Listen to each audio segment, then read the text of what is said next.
So my project here in Nantes is double. I am officially working in Saussure linguistics, and in that capacity, I am preparing a critical companion to the course in general linguistics. This is a text that introduces students and scholars in the humanities to the course in general linguistics, this canonical great book that laid the foundations for structuralism in the humanities in the 20th century.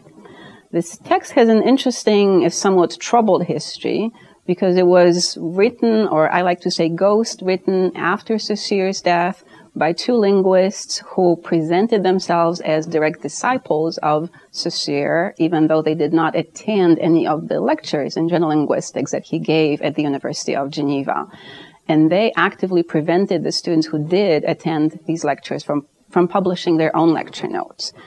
These editors or ghostwriters projected their own highly dogmatic and doctrinal understanding of Saussure linguistics that then became official doctrine, official dogma as we know it today.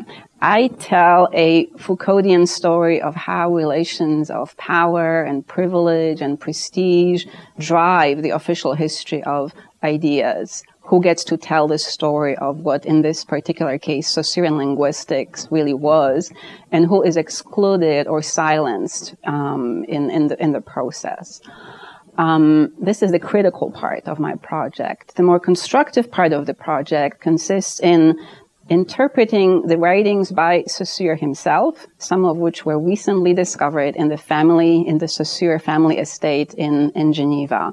These writings are extremely interesting because they tell a story of language and language study that can be reasonably interpreted as a phenomenology of language. So whereas Saussure is usually interpreted as a founder of structuralism, which is an approach that studies cultural signification in terms of closed, autonomous semiological systems, in fact, perhaps he was a phenomenologist insofar as he, in his own writings, interpreted cultural signification in terms of experiences and expressions of speaking subjects.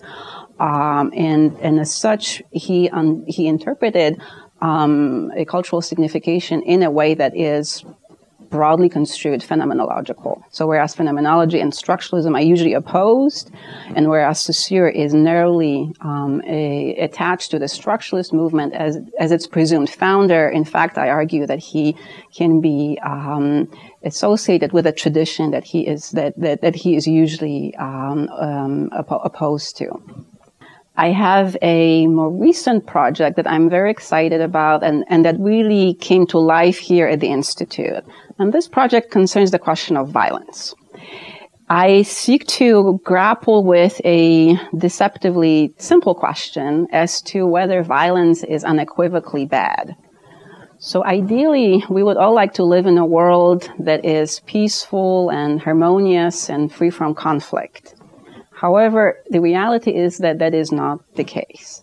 And so I ask whether we can reasonably expunge violence from our lives, our personal, political lives, or whether perhaps it is important to rethink violence in its complexity, in its ambiguity.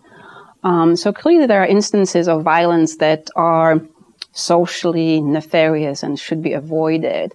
But there are also cases of violent phenomena, such as socially subjugated groups fighting for their liberation, or individuals or groups coming to their defense, that are violent, but that can, from a moral standpoint, be defined as good, or at least as morally mixed.